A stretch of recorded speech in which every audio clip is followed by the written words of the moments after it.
Boa tarde a todos, sejam muito bem-vindos. Mais um sábado aqui por você com muitas novidades. Hoje no nosso quadro Corpo em Movimento, que é a nossa atividade física, uma atividade física associada ao lazer. Você vai conhecer e saber um pouquinho mais sobre o beach tênis. Beach tênis virou moda, dá só uma olhadinha.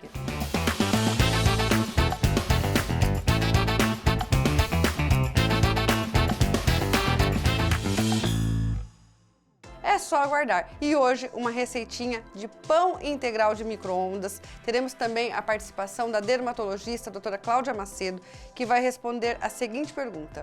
Faço alongamento de cílios frequentemente, não vivo mais sem isso, mas queria saber se é prejudicial. Olha só, muitas mulheres com certeza vão querer ouvir a sua participação, doutora Cláudia.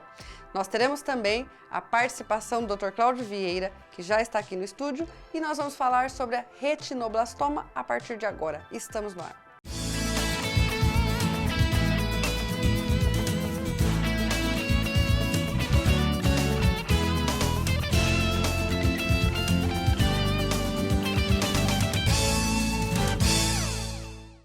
E hoje eu inicio o programa com o Dr. Cláudio Vieira, oftalmologista, que está aqui ao meu lado. Boa tarde, Dr. Cláudio. Boa tarde, um prazer estar aqui com você mais uma vez. Seja muito bem-vindo, primeiro programa do ano, né? Isso. E nós temos 2022 todinho aí para passar muitas informações. E hoje nós vamos falar sobre uma pauta, um tema que tem sido muito falada, que é a retinoblastoma. É esse o nome correto, né? É um tumor chamado retinoblastoma. Fala um pouquinho pra gente sobre essa doença. O retinoblastoma é um tumor da retina. Ele acontece no tecido retiniano, você tem uma célula chamada retinoblasto e por alguma alteração esse retinoblasto se transforma e pode se formar um tumor. Ou seja, imagina que a célula está se multiplicando e numa delas ele se forma uma célula irregular e ele se multiplica. E ele é específico do olho, né? Comum na primeira infância da criança, normalmente até os 2 anos de idade. Então é uma doença que acontece só na criança? Sim. Um adulto criança. Não tem essa doença? Não tem nada descrito sobre isso. E mesmo na criança é uma doença rara? É uma doença rara, graças a Deus, né? Graças 90% dos casos você tem cura, tem tratamento.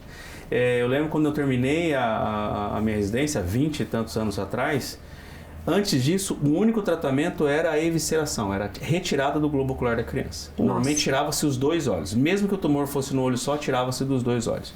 Era muito traumático, muito triste, era uma coisa assim, difícil para o médico e difícil para os pacientes, porque não tinha outra coisa para fazer. E graças a Deus, hoje 90% dos casos você tem tratamento e tem cura. O que a gente torce é para que o diagnóstico seja o mais precoce possível, para que essa célula não invada outros tecidos, como ir para o nervo óptico e chegar até o cérebro. Bom, quais são os, não sei se seriam sintomas, o indício, né? Que você pode verificar que tem algo errado no olhinho da criança? O sintoma mais comum que nós temos é o olho branco no centro da pupila. Certo. Quando você tira o flash, deveria ficar laranja ou vermelho e fica-se branco, tá? Isso é uma mancha que o tumor já está apresentando, está evoluindo e ele é esbranquiçado, então dá esse reflexo. Agora não é só esse sintoma, esse é o mais comum, é o mais conhecido e quando você olha nas fotos na internet, nos livros, é o mais fácil para você memorizar, né? Mas vários fatores podem... Agora, nem sempre que ocorrer isso numa foto significa que a criança está com esse tumor, É uma né? observação, você tem que levar isso, ir para uma consulta. Mas criança com estrabismo, a criança com posição de cabeça, que ela fica olhando de forma diferente, criança com baixa da visão, quando a criança pode ter uma celulite orbitária, o aumento, um edema ao redor do olho, o aumento do olho, né? Que o tumor começa a aumentar e como a esclera, que é o que envolve o olho da criança, é muito molinha, ela aumenta junto com o tumor. Então são vários sintomas. Só que hoje no Brasil nós temos alguns exames específicos da criança, que é o teste do olhinho, o teste do pezinho, o teste da orelhinha, que é feito muito precoce. Então a gente já começa a descobrir isso muito cedo. As crianças no Brasil normalmente nascem e já é feito o teste do reflexo vermelho ou o teste do olhinho lá no berçário. Se o colega acha que tem alguma coisa, o pediatra, irregular ou que não está tão adequado, ele já encaminha para a oftalmologia. Isso logo que nasceu. Logo que nasceu. Mas, pelo que você me explicou, até os 6 anos a criança 5 a 6 anos pode desenvolver. É mais comum até os 2 anos de idade, tá? Certo. Mas os 2 anos até os 6, em média, pode desenvolver. Bom, e qual é o tratamento, então? Graças a Deus já existe, né? Isso, graças a Deus o tratamento hoje existe, 90% dos casos, como eu já disse, tem excelentes resultados. Nós temos a laser terapia, que se aplica o laser ao redor do olho para tentar diminuir esse tamanho. Nós temos a crioterapia, ou seja, congelar isso. Nós temos a imunoterapia, que você entra direto lá. E tem medicações que você aplica no olho ou aplica direto no tumor. Vai pela veia, chega até lá e aplica. Os resultados são ótimos. Como eu falei, vou falar novamente, há 20 anos atrás eu tive casos, são raros, graças a Deus, mas 2 casos que nós encaminhamos para São Paulo para tratar e os 2 foram para evisceração. Teve que tirar um olho de cada paciente. Nossa. Eu já tive casos nos últimos 4, 5 anos que não ocorreu isso. Eles foram tratados e o resultado é ótimo. Esses dias mesmo eu avaliei uma criança que já foi feito o diagnóstico pela nossa equipe, foi feito o tratamento e ela está evoluindo super bem.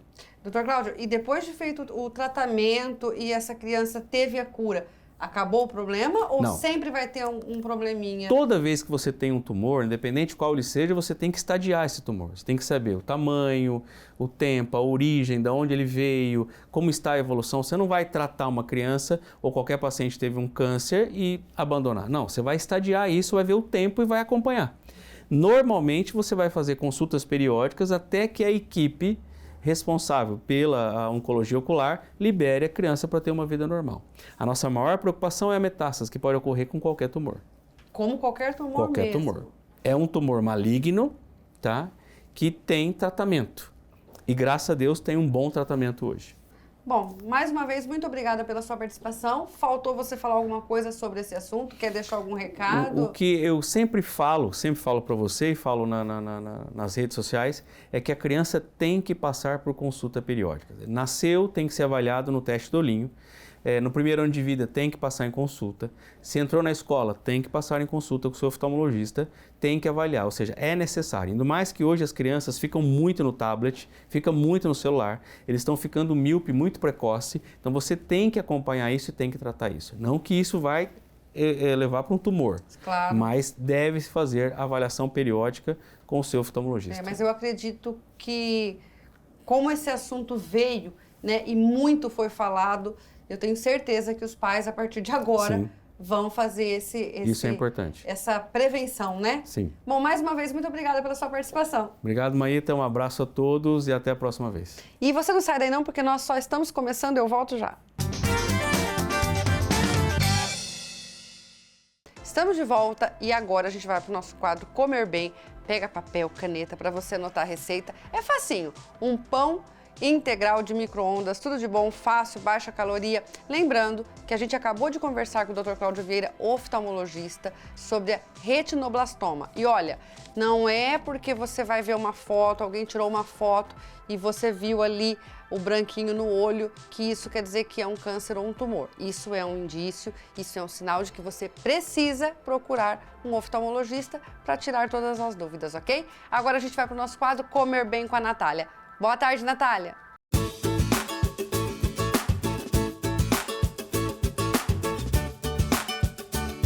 Comer Bem. Oferecimento Canda, a força do campo.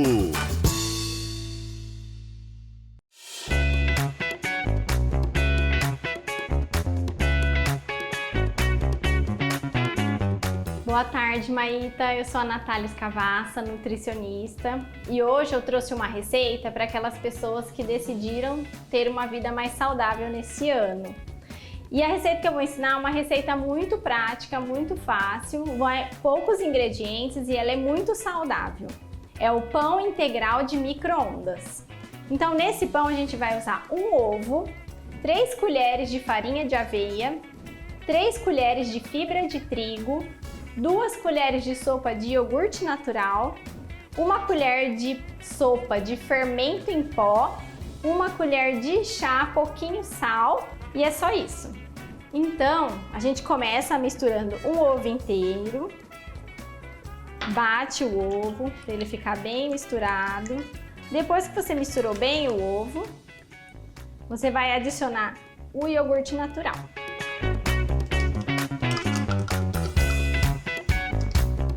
Mistura bem novamente. Agora você coloca a fibra de trigo. Novamente você vai misturar bem. Agora vai a farinha de aveia. Você pode usar a farinha mais fininha ou pode ser essa mais em flocos pequenininhos. Vou pegar uma colher agora para ficar mais fácil e vou misturar. Agora eu coloco a colher de sal e a de fermento em pó.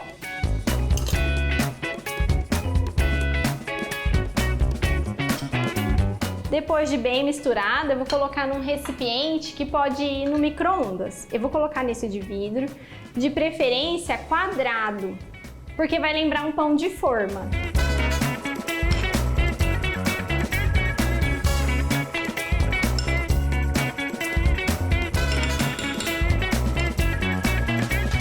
E agora é só levar ao micro-ondas, na potência máxima, por aproximadamente 2 minutos e meio. Depois de 2 minutos e meio, o pãozinho ele sai assim, ó, ele é firme, mas ele é bem maciozinho. E para dar um sabor melhor, uma corzinha nele melhor, porque ele sai meio branquinho do micro-ondas, eu gosto de dar uma tostadinha na frigideira nele. Então eu tiro ele do potinho, corto ao meio.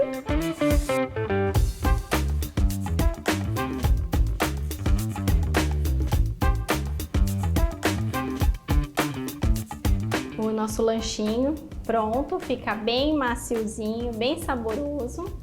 E eu agradeço, Maíta, pela oportunidade de novamente aqui no programa. Obrigada, até mais!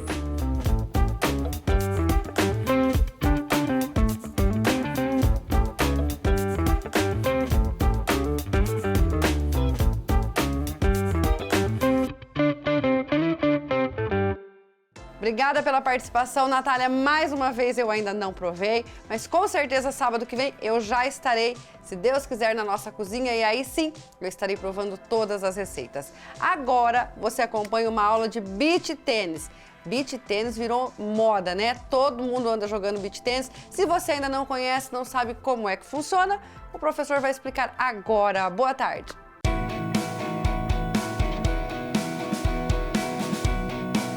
Corpo em Movimento. Oferecimento Movement, líder nacional em equipamentos fitness. A solução é nossa, o movimento é seu. E Clínica Sample, cirurgia plástica e odontologia estética. Olá, Maíta, tudo bem? Meu nome é João Lopes, eu sou coordenador técnico aqui do Arena Pompeu.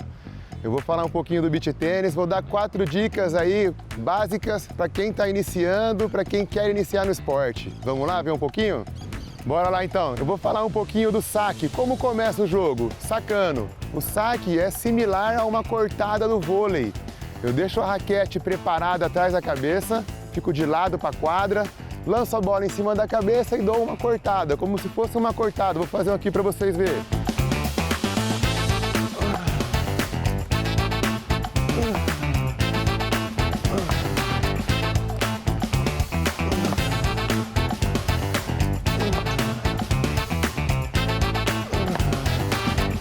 Então vamos lá, fizemos um pouquinho do saque e agora vamos falar da próxima bola, que é a devolução.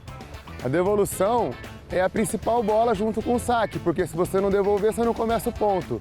E é comum o iniciante devolver o saque parado. Hoje eu vou falar um pouquinho do split step, que é na hora que a pessoa bate na bola no saque e você faz o split step aqui desse lado. Vamos lá?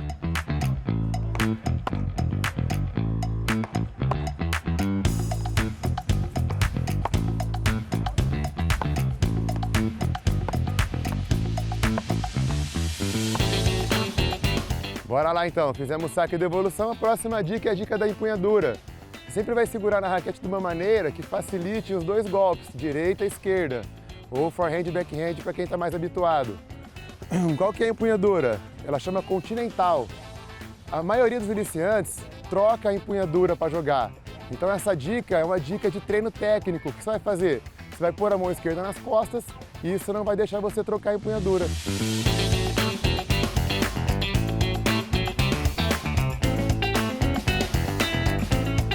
Então vamos vamos lá, falamos um pouquinho da parte técnica com a raquete, agora vamos falar um pouquinho da parte técnica com as pernas, que é a parte da movimentação.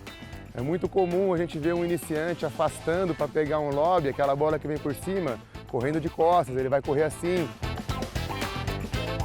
Isso deixa a corrida muito lenta. Normalmente, se for você reparar nos profissionais jogando, ele sempre corre de lado, já pronto para executar o golpe, que é mais ou menos assim.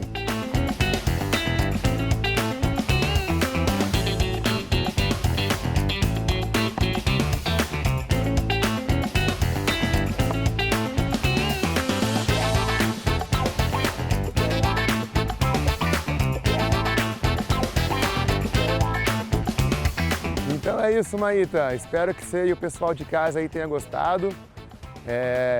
A gente agradece demais, eu e o pessoal aqui do Arena também. Espero que você venha aqui conhecer o esporte, fazer uma aula teste um dia. E é isso aí. Espero vocês. Muito obrigado pela oportunidade. Obrigada pela participação, João. Lembrando que a gente está aqui sempre para incentivar você a fazer atividade física. O beach tênis é uma atividade física associada ao lazer. Tudo de bom. E agora eu quero falar para você da bicicleta residencial spinning que a Movement lançou. Dá só uma olhadinha.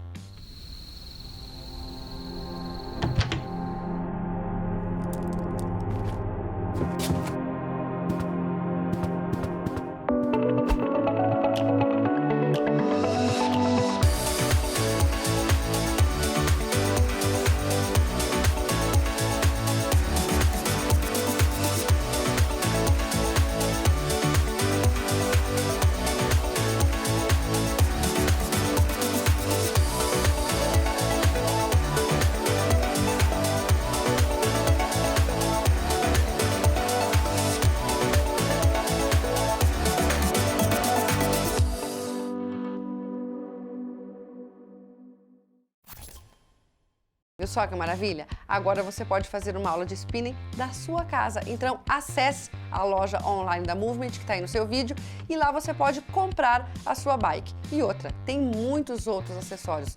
Tudo para que você possa fazer uma atividade física, ter mais saúde e qualidade de vida da sua casa, ok? Nós vamos para um breve intervalo e no próximo bloco a gente vai falar sobre alongamento de cílios com a doutora Cláudia Macedo, dermatologista, que vai responder uma pergunta. Não sai daí não, porque eu volto já. Estamos de volta e agora, mulherada, prepare-se para ouvir sobre o alongamento de cílios em relação àquela preocupação que todo mundo tem, né? Então, olha só a pergunta do quadro Doutor Responde. Fazer alongamento de cílios frequentemente pode ser prejudicial? Eu faço e não consigo mais viver sem, mas fico sempre preocupada. Doutor Responde. Doutor Responde. Oferecimento: Instituto de Radiologia Presidente Prudente, Visari Hospital de Olhos, sua visão levada a sério. Oncocare, há 5 anos, a nossa maior especialidade é a sua vida. E Laboratório Marcelini, especializado no teste de Covid-19.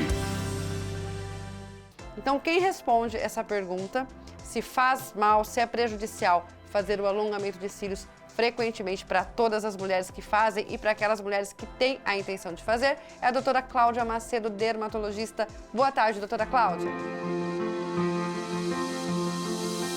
Boa tarde, Maíta. Hoje a gente vai esclarecer uma dúvida sobre a extensão de cílios. Ele pode causar mal?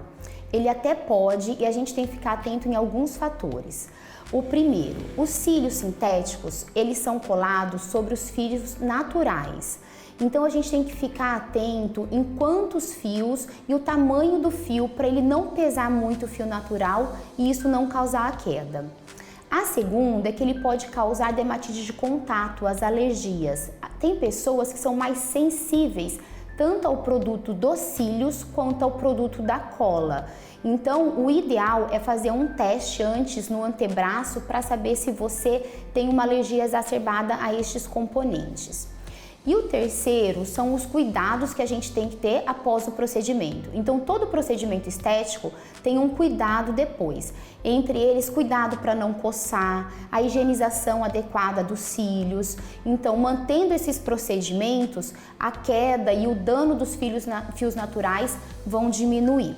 Então, eu devo fazer? Quem gostar da extensão de fios pode fazer, desde que com um profissional com uma técnica adequada, que siga os cuidados após a colocação dos cílios e faça o teste de alergia antes. E use por um tempo determinado, evite usar os cílios como uma continuidade, tá bom?